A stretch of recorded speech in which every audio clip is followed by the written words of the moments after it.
예, 이제 우리가 계속해서 이제 사무엘상의 말씀을 이제 주일 설교로 우리가 강해를 하게 됩니다. 특별히 우리가 지난주 말씀을 좀 살펴보게 되면 이제 어떻게 보면 성경에서 가장 아름답고 온전한 감사의 고백, 감사의 기도라고 할 수가 있죠. 한나가 하나님께 감사를 고백하는데 정말 우리가 유념해서 봐야 될 것은 한나가 무엇으로 말미암아 즐거워합니다라고 고백을 하느냐.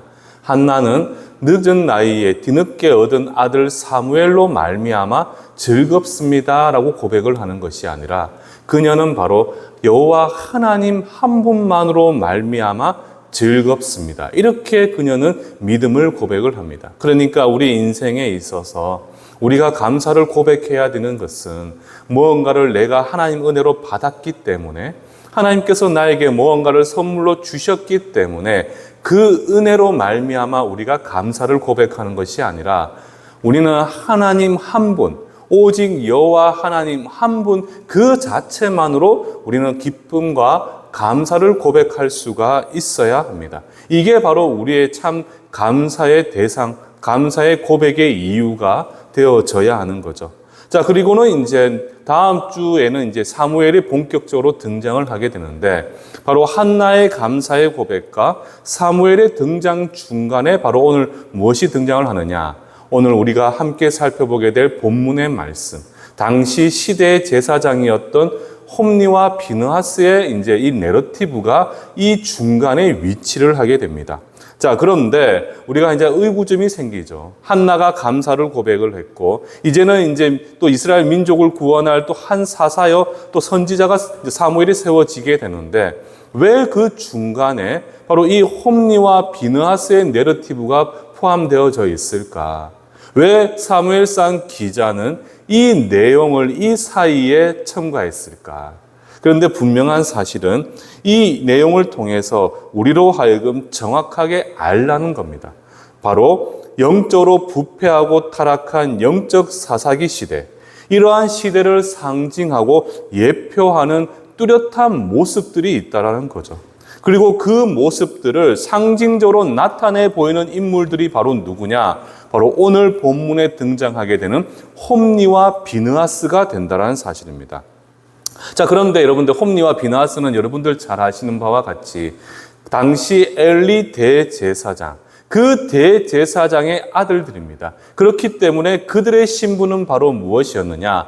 그들 역시도 제사장인 거죠, 제사장. 그런데 어떻게 보면 이스라엘 시대에 그 당시에 가장 어떻게 보면 영적으로 높은 위치에 있는 영적 지도자들의 자리에 있었던 이들이 바로 이 홈니와 비느하스입니다. 그런데 우리는 이미 알고 있죠. 그들은 어떤 인물이었습니까? 그들은 하나님의 거룩한 율법, 그 율법을 철저히 불순종한 인물이 바로 이 홈니와 비느하스였다는 사실이에요.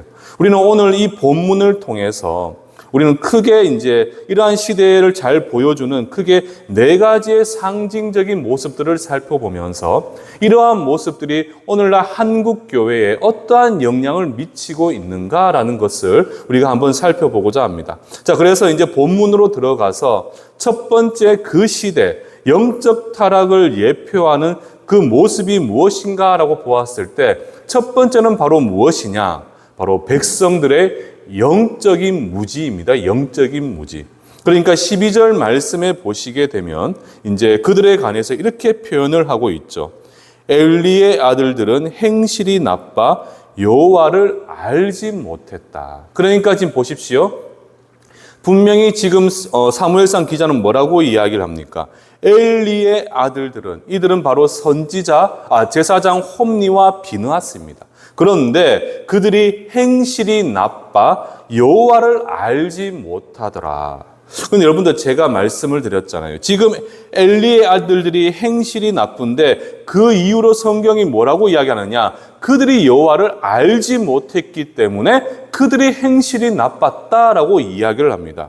이것은 쉽게 말씀을 드리면 그들이 하나님이 어떤 분이신지 그리고 그분의 거룩한 뜻과 의가 무엇인지를 그들이 알지 못했다. 그들이 무지했다. 이렇게 볼 수가 있겠죠. 그런데 놀라운 사실은 그들의 신분이 바로 무엇이었냐라는 점입니다. 그들의 신분. 바로 제사장이었잖아요. 제사장. 바로 하나님의 제사를 주관하고 이 모든 이스라엘 백성들에게 하나님의 말씀을 가르치면서 그들로 하여금 백성다운 삶을 살아내도록 이끌었던 인물이 바로 누굽니까?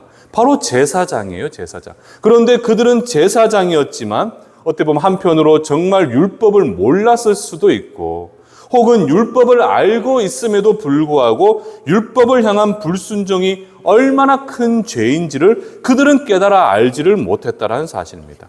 그래서 13절에 보시면 뭐라고 이야기를 합니까? 그 제사장들이 백성에게 행한 관습은 이러하니. 여러분들 여기서 중요한 포인트는 동그라미 치셔야 되는 것은 관습입니다. 관습. 여러분들 관습은 뭡니까? 이것은 단순한 실수가 아니라 고의적인 행동, 즉 고의성을 의미하고 있죠. 고의성. 그러니까 제사장 신분이었기 때문에 그들이 율법을 몰랐을 리는 만무합니다. 그런데 율법을 정확하게 알지를 못할 수도 있고 아니면 알고도 그들은 너무나 당연하게 불순종을 하면서 자신의 기쁨과 만족을 위해 철저한 죄악의 자리에 섰던 인물이 바로 누구냐? 홈리와 비느하스였다는 사실이죠. 그리고 여러분들 정말 놀랍지 않습니까? 이스라엘에서 가장 높은 영적 지도자의 자리에 있었던 인물이 바로 하나님의 말씀에 무지했고 그들은 그 말씀 앞에 철저히 불순종을 했다는 사실입니다. 저는 이 말씀을 묵상을 하면서 왜 하나님께서 성경에 이러한 말씀을 기록하셔서 우리로 하여금 묵상을 하도록 만드셨을까? 제가 참 고민을 많이 해봤어요. 그런데 바로 12절 말씀에 보시면 여호와를 알지 못하더라. 이 사실을 지금 신앙의 점검을 위해서 우리 스스로에게 한번 던져보라. 이렇게 우리에게 가르침을 주시는 것 같아요. 여호와를 알지 못하더라. 그러니까 지금 너희가 이 말씀을 묵상하고 있는 너희도 나를 믿는 내 백성이라고 고백을 하며 내 보혈의 은혜로 말미암아 내 자녀가 되었다 하고 너희는 주일마다 모여 예배를 드리고 세상 사람들에게 나는 그리스도인입니다라고 고백을 하잖아. 그런데 정작 너희들은 과연 나를 정확하게 알고 있는지 여호와를 알지 못하더라. 이 사실을 너희 스스로에게 자문을 해보라는 사실이죠. 여기 12절 말씀에 보시게 되면 이제 행실이 나쁘다. 이것은 이제 우리가 원어적 의미를 해석을 해보면 바로 여호와의 율법을 무시하는 무가치한 자, 악한 자다. 이렇게 해석을 할 수가 있습니다. 그러니까 성경은 지금 소위 하나님을 믿는다라고 고백을 하면서 정작 하나님의 율법에 무지하고 또 율법을 철저히 무시하는 그러한 자들을 어떻게 표현하고 있습니까?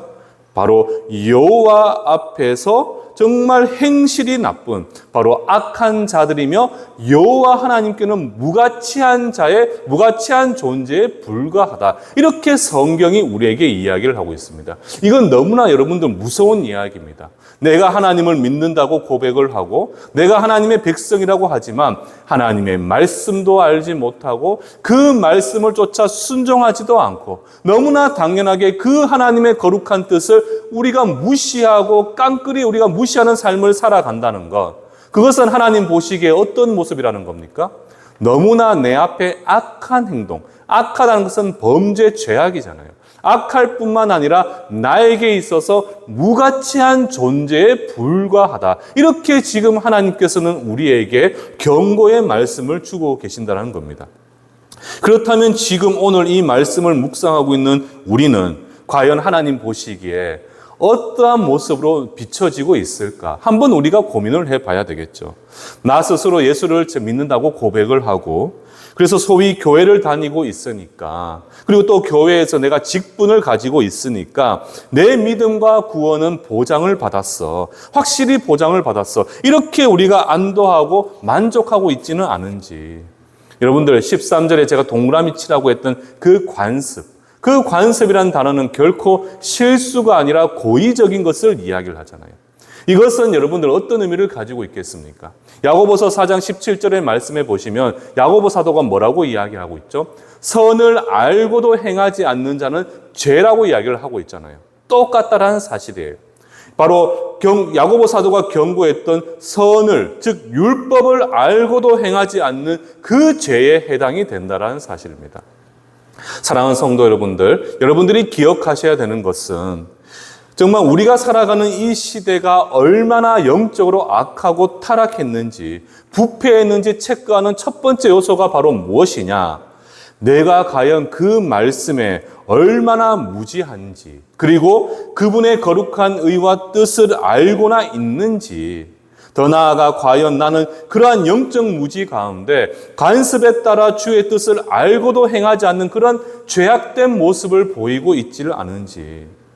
여러분들, 분명한 사실은 내가 예수를 믿는다고 고백을 하고, 그리고 교회의 직분을 내가 가졌다고 해서 내 신분과 내 직분이 내 믿음을 보장하는 것이 결단코 아닙니다. 많은 사람들이 착각하고 오해하고 있는 것이 교회가 나를 구원해 줄 것이다라고 생각하시는 분들이 너무나 많아요. 이것은 어떻게 보면 로마 카톨릭적인 약간 생각과 사상에 들어와 있겠죠. 그러나 여러분들 아셔야 돼요. 교회가 우리를 구원해 주는 것이 아니라 무엇이 우리로 하여금 참 구원의 은혜를 베풀어 주느냐? 예수 그리스도가 누구이신지, 그분은 나를 위해서 무엇을 하셨고 무엇을 하실 수 있는 분인지에 대한 정확한 믿음, 예수를 나의 구주로 영접한 그 믿음으로 말미암아 우리는 구원함을 얻는 것입니다. 그러니까 내가 교회를 다닌다고 해서, 그리고 내가 교회에서 어떠한 신분, 직분을 가지고 있다고 해서 그것이 내 구원과 내 믿음을 보장하는 것이 결단코 아니라는 사실이죠. 과연 나는 하나님의 거룩한 말씀을 얼마나 알고 있고, 그리고 그 말씀 앞에서 온전하고 참된 순종의 길을 걸어가고 있는지, 이것이 바로 우리의 믿음의 정확한 판단의 척도가 되어져야 합니다. 저는 여러분들이 바로 이런 영적 무지에서 벗어나서 하나님의 뜻이 내 뜻이 되고 하나님의 거룩한 의가 내 삶의 목적과 전부가 되는, 이유가 되는 그러한 삶을 살아내길 소망합니다. 그래서 여러분들, 종교개혁가 마르틴 루터는 뭐라고 이야기를 했느냐? 우리가 죄를 죄로 인지하는 순간, 하나님을 믿지 못하는 죄악 가운데 있다가 우리가 예수를 믿지 않는 그 죄를 인지하는 그 순간부터 우리의 구원은 시작이다. 이렇게 우리에게 가르침을 주고 있는 거죠. 그래서 저는 여러분들 항상, 그래서 종교개혁가들이 끊임없이 외쳤던 것이 바로 무엇입니까? 오직 성경이었잖아요. 오직 성경. 이 성경을 통해서 하나님은 누구이시고, 그분은 나를 위해서 무엇을 행하셨고, 또 무엇을 예비해 놓으셨는지, 그분은 또 무엇을 하실 수 있는지에 대한 정확한 이해와 믿음, 그 믿음 가운데 정확한 그분의 거룩한 율법과 말씀에 대한 순종. 이 순종이야말로 바로 무엇이겠습니까? 하나님이 우리를 향해 기대하고 소망하는 성도의 삶의 모습이 된다는 사실이에요. 저는 우리 성도님들이 바로 그러한 삶을 살아내길 소망합니다. 오늘날 우리가 이 시대를 바라보면 참 안타까운 모습들이 너무나 많아요. 한국 교회뿐만 아니라 온 세계 교회가 참 어려움을 겪고 있잖아요. 바로 하나님의 말씀을, 바로 하나님의 거룩한 뜻에 따라 나아가는 것이 아니라 내 소견에 옳은 대로 행하는 모습들. 그러면서 하나님의 율법과 그분의 말씀이 정확히 이 사실을 이야기를 하는데도 사람들은 아니야, 하나님은 이렇게 생각하실 거야. 아니야, 하나님은 이것을 바라실 거야. 아니야, 이 성경은 틀렸어. 하나님이 우리에게 주신 가르침은 이게 아니야. 이렇게 바라보면서 내가 원하는 대로, 내가 바라는 대로 말하는 사람들이 너무나 많다라는 사실이죠. 근데 여러분들이 기억하셔야 돼요. 우리는 진리 가운데 서 있는 하나님의 백성들이잖아요. 하나님의 백성은 그 주인 되신 하나님의 거룩한 뜻과 그분의 거룩한 의가 내 삶의 목적이 되어져야 되는 겁니다. 그리고 그 목적을 이루기 위해서 우리는 무엇을 하셔야 되겠습니까? 하나님의 말씀에 철저한 순종의 자리에 설 수 있어야 되는 거죠. 지금 홈리와 비나스는 뭡니까? 그들은 비록 제사장의 신분에 있었고 영적 지도자였음에도 불구하고 그들은 바로 어떤 모습을 보이고 있느냐? 하나님에 대해서 알지 못했다. 그들은 하나님에 대해 영적인 무지를 보여주었다. 그 사실을 지금 성경은 첫 번째 그 시대의 타락상으로 우리에게 말씀을 하고 있는 것입니다. 자, 그리고 두 번째, 그러한 시대를 상징하는 두 번째 예표하는 모습은 무엇인고라고 보았을 때 바로 하나님의 인내를 시험하는 것입니다. 하나님의 인내를 시험하는. 첫 번째가 영적 무죄였다면 두 번째는 바로 무엇이냐?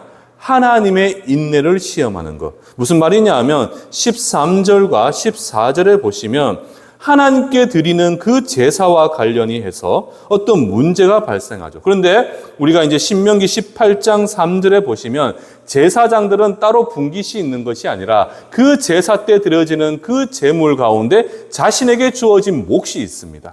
그런데 그 화목 제물에게 있어서 그들에게 주어진 그 분깃으로는 모든 것을 가져갈 수가 없고 그 백성들과 함께 나누어야 되고 그 부위가 법으로 정해져 있어요. 그런데 보십시오. 본문으로 들어와서 13절 하반절과 14절에 보시면 엘리의 아들들은 어떻게 하고 있습니까?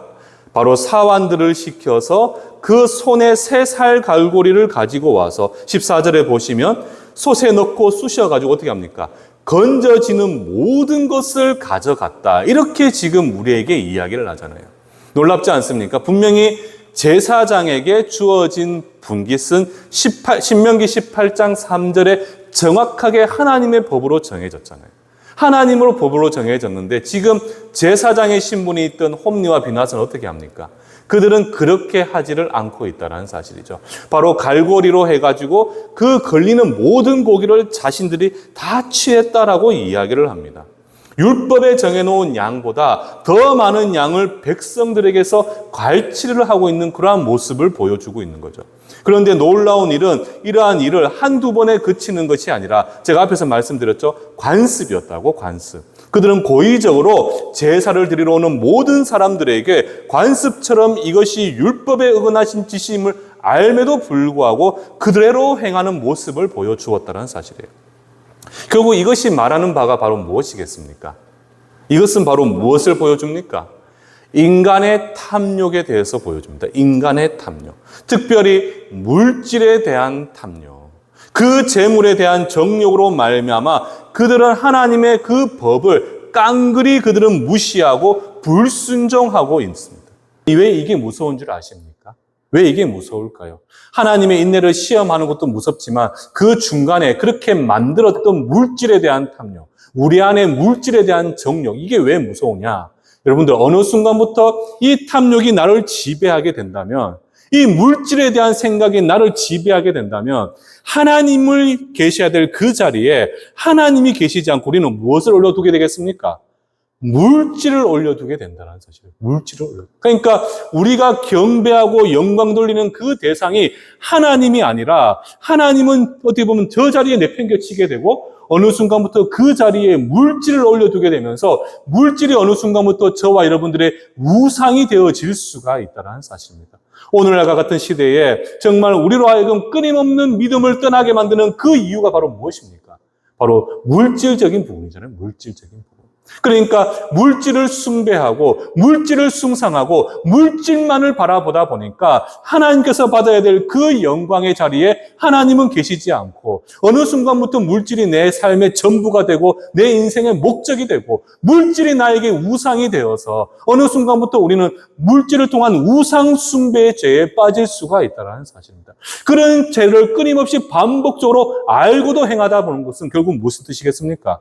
하나님의 그 인내를, 우리를 향한 그 인내하심 가운데 있는 인내를 시험하는 꼴이 된다는 사실입니다. 이게 얼마나 무서운지 몰라요, 여러분들. 진짜 무서운 일입니다. 저도 이제 목회를 하다 보면 목회자들이 어디 뭐 삶이 넉넉하겠습니까? 모든 목사님 다 그렇잖아요. 그래서 제가 이제 이 말씀을 묵상하다 보니까, 제가 머리로는 이해되는데, 조금 마음으로는 살짝 이게 약간 긁히더라고요, 이게. 그렇지, 맞지. 물질을 사랑하면 안 되고, 물질이 내 안에 주인이 되면 안 되고, 하나님만으로 나는 기뻐해야 되겠지. 그런데 여러분도 한번 생각해 보세요. 오늘날 같은 물질 만능주의 시대에 돈이 있고 물질이 있으면 모든 것을 할 수 있다 생각이 되잖아요. 좋은 집에서 편하게 살 수가 있고, 많은 맛있는 걸 매일 사 먹을 수도 있고, 필요할 때마다 그 돈을 지출해서 쓸 수도 있고. 그러니까 어느 순간부터 우리의 삶에 이 물질은 뗄래야 뗄 수가 없는 함께하는 요소가 되었습니다. 그러다 보니까 이 물질이 많고 적음에 따라서 세상에는 신분도 나뉘어지게 되고 막 많은 일들이 일어나게 되잖아요. 그러니까 우리가 눈에 보이는 것은 항상 물질인데 눈에 보이지 않는 그 하나님을 바라보면서 나는 하나님으로 말미암아 기쁩니다. 몸 누일 곳이 없고 먹을 음식이 없고 입을 옷이 없어도 나는 하나님으로 말미암아 너무나 기쁘고 감사합니다. 이렇게 고백하기는 좀 쉽지 않는 시대를 살아가고 있는 게 아닌가. 저는 그런 생각이 들었어요. 그런데 여기서 여러분들이 주의하셔야 되는 것은 여기서 말씀하시는 물질에 대한 욕망 그런 의미가 아니죠, 여러분들. 바로 그 어떤 것보다도 내가 가진 것에 대한 만족하지 않고 더 많은 것을 통해서 하나님의 뜻을 저버리면서까지 그 물질을 향한 탐심, 그 물질에 대한 정욕, 그것이 바로 무엇입니까? 하나님께서 우리로 하여금 경계하라고 주신 말씀인 거예요. 지금 홈니와 비느하스는 제사장이잖아요. 그들은 신분도 높았고 그들은 많은 것을 가졌던 인물들입니다. 그럼에도 불구하고 그것에 만족하지 못하니까 어떡합니까? 그 물질에 대한 탐심과 정욕으로 인해서 더 많은 것을 가지고자 그들은 하나님의 거룩한 뜻과 그 법을 철저하게 무시하고 불순종하고 있었잖아요. 우리도 이 땅을 살아가다 보면 하나님께서 이른 비 늦은 비로 채워주시는 하늘의 만나와 축복이 있잖아요. 그것에 우리는 감사와 만족을 하지 못하고 더 많은 것을 얻고자 하나님의 법과 질서를 무시하며 그 뜻을 저버리는 불순종의 삶을 살아낸다면 그것이 바로 무엇이 되겠습니까? 그게 바로 물질의 정욕과 탐심이 되는 것이고 이것을 반복적으로 알고도 행하는다는 것은 결국 하나님의 인내를 시험하는 것과 마찬가지라는 사실입니다. 그래서 저는 우리는 항상 무엇을 생각해야 되느냐? 바로 우리가 2장 1절에서 살펴보았던 그 한나의 고백처럼 나에게 무언가 이 사무엘을 주셔서 사무엘로 말미암아 나는 기쁩니다. 하나님께서 나에게 모든 필요의 물질과 건강과 자녀의 성공과 이 모든 것을 채워주셨기 때문에 나는 하나님께 감사합니다.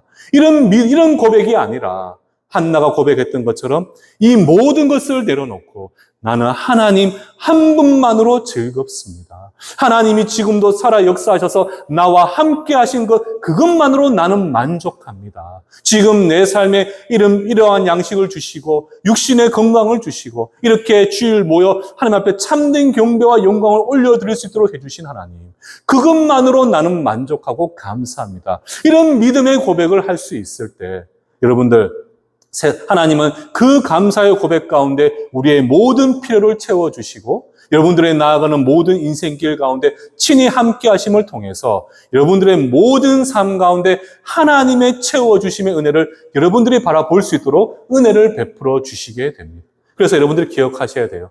두 번째, 세상이 보여주는 그러한 죄악상은 바로 무엇이냐? 물질에 대한 탐심, 반복적으로 알고도 행하는 이 물질에 대한 탐심으로 인해 하나님의 인내를 시험하는 것. 그것이 바로 이 악한 세상을 상징하는 두 번째 모습이 된다는 사실이에요. 자, 그리고 이제 세 번째, 영적 타락의 예표는 바로 무엇인고라고 보았을 때, 바로 여호와 하나님을 향한 제사의 멸시입니다. 제사의 멸시.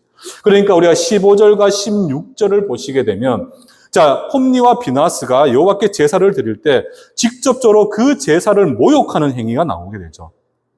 여러분들 기억하셔야 되는 것은 우리 예배도 그렇습니다. 우리가 이제 신학을 하게 되면 예배학이라고 따로 공부를 해요. 그래서 이 성경을 근거로 해서 예배 하나님께서 정해놓은 순서와 법이 있습니다. 우리는 그것을 잘 따라서 지금 이렇게 예배를 드리고 있는 거죠. 자, 당시의 제사도 하나님이 정해놓으신 법과 규례가 있습니다. 하나님 정해놓으신 순서가 있어요. 그런데 지금 이 홈니와 비느하스는 제사장임에도 불구하고 어떻습니까?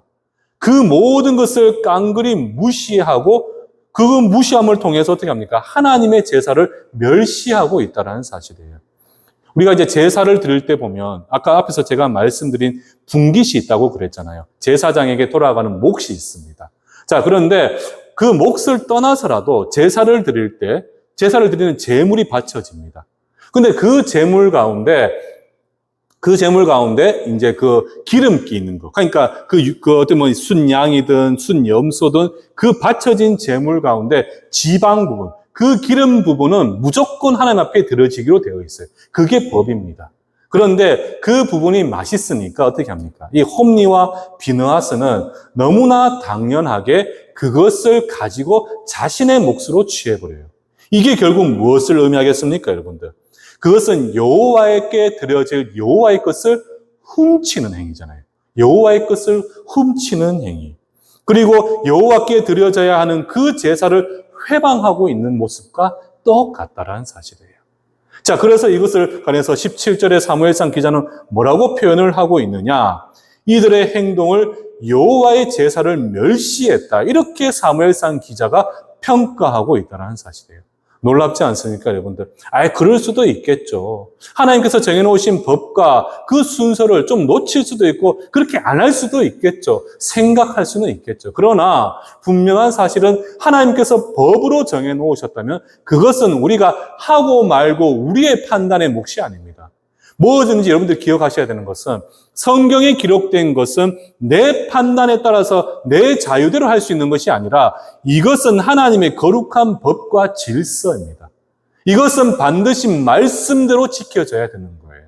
자, 그렇다면 성경에서, 율법에서 제사장에게, 제사에게 제사를 드릴 때 드려지는 순서와 그 방법들이 정해져 있다면 그것은 마땅히 지켜야 돼요. 그런데 그것을 당연하게 지키지 않는다는 것은 결국 무엇이겠습니까? 제사를 회방, 즉 오늘날 따지면 예배를 회방하고 멸시하는 행위가 되는 것이고, 이것은 궁극적으로 어떤 죄가 되느냐? 그 제사를 만드시고 그 제사를 받으시는 하나님을 무시하고 하나님을 멸시하는 행위가 된다는 사실이에요. 놀랍지 않습니까? 단순히 그럴 수도 있지라고 생각했던 그 부분이 하나님 보시기에는 결단코 용납할 수 없는 범죄가 될 수가 있다는 사실이에요. 여러분들, 분명한 사실은요, 이들의 죄는 또 무엇은 죄를 또 짓게 되는 것이냐? 제사장이면 제사를 집례합니다. 그러면 백성들이 하나님 앞에 제사를 드리고 위해서 나와왔잖아요. 그러면 하나님과 백성들 사이에 그 관계의 회복도 방해하는 죄가 된다는 사실이에요. 근데 여러분들, 이건 정말 심각한 문제일 수밖에 없는 게, 여러분들, 하나님께서 인간을 창조하신 목적과 이유는 뭘까요, 여러분들? 하나님께서 인간을 창조하신 목적과 이유, 그것이 무엇이겠습니까? 바로 우리를 통해 하나님께서는 경배와 영광을 받으시기를 원합니다. 그래서 우리에게 영광을 받으시기 위하여 하나님은 이 땅 가운데 인간을 창조하셨습니다. 자, 그런데 그런 엄숙하고 경건한 자리를 지금 소위 제사장이라는 신분으로 어떻게 하고 있습니까? 그 제사를 훼손하고, 그리고 그 자리에 나온 백성들로 하여금 하나님의 영광을 바라보지 못하도록 하나님과 백성 사이를 갈라놓고 있잖아요. 이것은 너무나 심각한 범죄입니다, 여러분들. 제가 요즘에 이제 보면 많은 분들이 이제 예배에 대해서 참 생각이 다양하시더라고요. 제가 이제 예전에 이제 교회에 있을 때는 그 교회는 이제 예배가 참 많았어요. 워낙 교회가 큰 교회다 보니까 예배가 너무나 많았습니다. 자, 그런데 제가 이제 교구를 맡다 보면 예배에 참여하시는 분들도 있지만 참여하지 않는 분들도 계세요. 그래서 제가 이제 신방을 하게 되면 제가 질문을 하죠. 아니, 집사님, 아니, 권사님, 왜 예배에 나오지 않습니까? 이 예배는 참 하나님을 향한 참된 경배의 자리인데 왜 예배를 나오시지 않습니까? 그러면 이제 그분이 이제 그런 분들이 저한테 뭐라고 말씀하시냐 하면, 목사님, 예배 정도 빠질 수도 있죠. 수요 기도 이렇게 예배도 있고, 금요 기도 이렇게 금요 예배도 있고, 주일 예배도 있는데, 그 많은 예배들 중에 한두 번 빠진다고 해서 그게 큰 문제가 됩니까? 저는 예수님을 믿으니까 예배를 안 드리면 그냥 인터넷에서 어떤 목사님 말씀 들으면 되잖아요. 그 자리에 가서 예배 드리는 게 뭐가 그렇게 중요합니까? 그렇게 말씀하신 분들이 참 많아요, 여러분들. 여러분들, 예배를 통해서 하나님은 경배받으시길 원하시잖아요.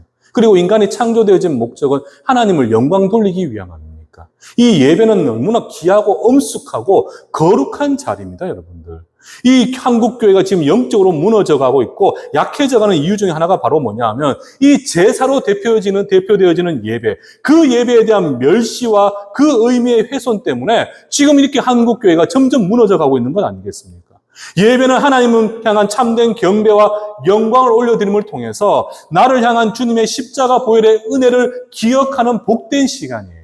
이 예배가 얼마나 소중하고 거룩한 자리인지 우리 믿음의 선배들은 어떻게 했습니까? 자신들의 목숨을 걸고 이 예배를 지키기 위하여 끊임없이 수고하고 노력을 했다는 겁니다.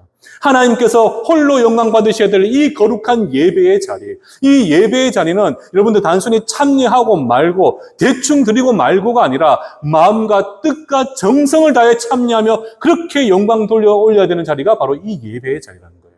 그런데 이 예배를 향한 하나님의 거룩한 법과 하나님의 거룩한 뜻을 무시하고 멸시하고 훼손하는 것은 이 예배를 영광 받으실 그 예배의 주인이신 전능하신 예수 그리스도를 향한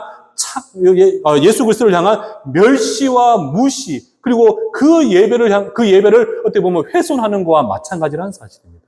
이게 정말 큰 죄인데 어느 순간부터 많은 사람들이 이 사실을 알지를 못해요. 여러분들 기억하십시오. 예배는 그냥 한번 들어도 되고 말고가 아닙니다.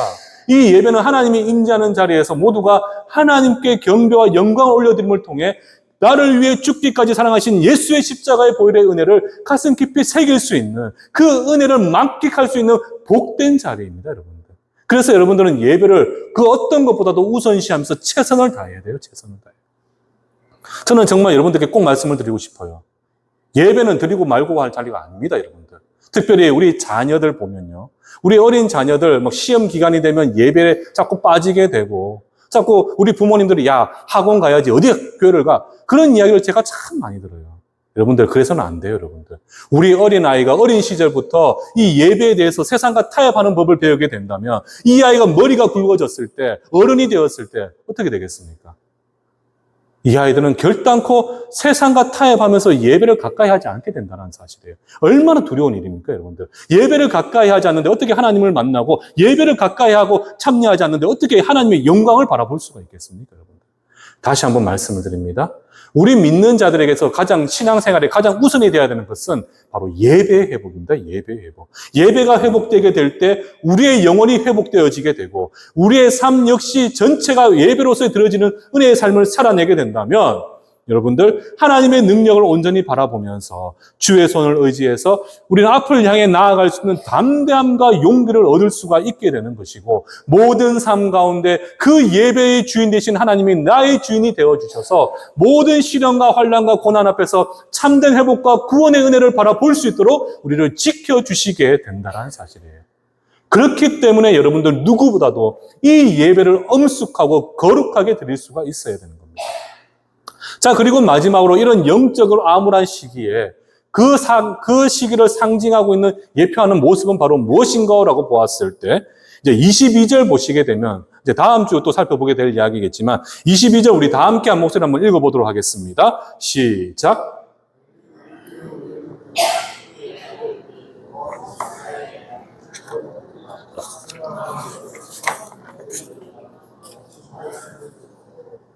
자, 보십시오. 이제 앞에서 영적 무지, 예배에 대한 내용들 우리가 다 또 여호와를 멸시하는 행위 우리가 다 살펴보았잖아요. 그런데 이제 이 세 가지보다도 더 어떻게 보면 그 시대를 나타내는 상징적인 모습이 바로 무엇인고 보았을 때 바로 성적 음란함과 타락입니다. 성적 음란함과 타락. 이해되시겠죠, 여러분들? 그러니까 물질과 명예, 그거로도 만족하지 못한 사람들이 마지막으로 타락하는 것이 바로 무엇입니까? 성적인 부분입니다. 성적인 부분. 성적인 음란함과 타락. 특별히 이제 영적 지도자들, 저와 같은 목회자들이 되겠죠. 이런 영적 지도자들이 보이는 그런 성적인 타락과 음란함. 이것이 어떻게 보면 그 시대를 어떤 시대인지 예표하는 대표적인 모습이 된다는 사실이에요. 여러분들, 그런데 분명한 사실은 여러분들 정말 이 문제가 있는 이야기잖아요. 근데 이제 제가 여러분들 한 번씩 이제 차별금지법에 대해서 이야기를 하잖아요. 저는 정치적으로 좌라 우다 이런 이야기를 절대 하지 않습니다. 대신에 이 차별금지법을 제가 왜 말씀을 드리느냐. 이 차별금지법의 요는 동성애잖아요, 동성애. 그런데 우리가 성적으로 타락하게 되었을 때 그 성적 타락의 마지막 끝판왕이 뭡니까, 여러분들? 바로 동성애예요, 동성애. 우리가 하나님께서 소돔을 심판하실 때 소돔의 죄악이 끝까지 하나님 앞에 닿았다고 이야기했을 때 여러분들 거기는 수많은 죄악들이 있었습니다. 근데 그 죄악들 가운데 그 두 천사를 바라보면서 소돔 주민들이 뭐라고 이야기합니까? 내가 그들을 상관하리라. 그러니까 물론 동성애가 어떤 죄보다 더 심하다, 약하다 그렇게 말씀드리는 거 모든 죄는 하나님 보시기에 죄입니다. 그러나 그런 죄악 가운데서도 마지막 끝판왕 같은 것이 바로 무엇이냐? 더 이상 하나님이 인내하실 수 없는 모습이 바로 무엇이냐? 바로 동성애, 성적인 음란함과 타락이 된다는 사실이에요. 그래서 하나님 어떻게 하십니까? 그 소돔과 고모라를 심판해 버리시잖아요. 여러분들, 제가 왜 차별금지법을 반대해야 된다고 끊임없이 이야기하느냐? 정치적인 노선을 이야기하지 않고도 차별금지법 하나만큼은 바로 하나님의 거룩한 창조의 질서와 그 법에 반하는 가장 폐역된 법이 바로 무엇이냐? 차별금지법이에요. 바로 동성애를 우리가 인정하는 것. 동성애를 인정하게 되면 결국 그것이 무엇입니까? 하나님의 법을 자연스럽게 세상과 타협할 수 있는 근거가 되는 것이고, 그렇게 세상은 점점 교회를 향해 압박하고 교회는 점점 무너질 수밖에 없게 되는 거죠. 바로 그 시대가 얼마나 악한지를 정확하게 알려면 여러분들 무엇을 보셔야 되느냐? 그 시대에 얼마나 성적인 타락과 부패함이 있는지 이것을 보시면 다 알 수가 있게 됩니다. 말씀을 마무리하면서요. 제가 얼마 전에 이제 꿈너무 꿈과 관련해서 이제 이찬수 목사님과 좀 만나서 우리가 모여서 좀 이야기를 나눈 적이 있습니다. 근데 이찬수 목사님께서 이제 대화 중에 이제 목회자이던 저희들에게 이제 조언을 해주셨어요, 조언. 근데 그 조언하신 그 말씀의 요는 바로 무엇이냐? 경건이었습니다, 경건. 경건. 그러니까 주의 종이든, 그리고 성도든, 이 시대 하나님께서 가장 바라시는 것은 바로 무엇이냐? 경건의 회복이라는 거예요. 경건의 회복. 그리고 그러한 경건의 회복을 위해서 본인은 어떻게 하시느냐? 새벽 일찍 일어나셔서 그 뜬 눈으로도 말씀을 계속해서 자신에게 집어넣는데요. 계속해서 말씀을 집어넣고 그 말씀을 깊이 영혼에 녹아내리도록 묵상하고 또 기도하고 또 그렇게 주신 은혜와 감동을 삶으로 살아내기 위하여 그 하루를 말씀 앞에 두고 끊임없이 치열하게 살아내는 것. 주의 종이, 그러면서 그분이 저희들에게 마지막 결론을 하신 말씀이 뭐냐? 주의 종이 주를 향한 경건을 잃어버리게 될 때 우리는 알게 모르게 주의 뜻에 한참 벗어나 죄를 죄로 인지하지 못하는 상황까지 놓일 수가 있다. 이렇게 저희들에게 말씀을 하셨어요. 맞지 않습니까, 여러분들? 맞지 않나요? 죄를 우리가 어느 순간부터 경건이 상실되어지게 되면 우리는 죄를 죄로 알지 못하는 이 홈리와 비느하스와 같은 그런 죄악 가운데 빠질 수가 있다는 사실입니다. 저는 그 말씀이 너무나 공감이 되었어요. 홈리와 비느하스가 보여진 그런 불경한 모습이 아니라 하나님 앞에서 철저한 겸손과 말씀에 대한 순종, 그리고 끊임없는 회개와 성찰, 이것이 우리 안에 회복되게 될 때 우리는 주께서 바라시는 거룩하고 영적으로 순결한 주의 신부로서의 그러한 권위의 삶을 온전히 회복할 수가 있게 될 것입니다. 사랑하는 성도 여러분들, 저는 여러분들에게 스스로가 질문을 해보셨으면 좋겠어요. 나는 하나님을 믿는다고 하지만 과연 홈리와 비느하스와의 삶을 살아가고 있는가? 아니면 나는 여호와로 말미암아 즐겁습니다. 이 한나의 고백 같은 삶을 살아내고 있는가? 우리가 이러한 참 경건을 회복하게 될 때 우리는 이 영적으로 모순되고 악한 세상 가운데서도 그럼에도 나로 말미암아 하나님의 의가 세상 가운데 증거되어지게 되고 하나님의 그 영광이 우리를 통해서 온전히 세워짐을 통해 세상은 주께 돌아오게 되는 놀라운 일들이 일어나게 될 것입니다. 그러한 은혜의 삶을 온전히 살아내실 수 있는 겨우 복된 우리 충성교회 성도님들 되시기를 주님의 이름으로 축원합니다.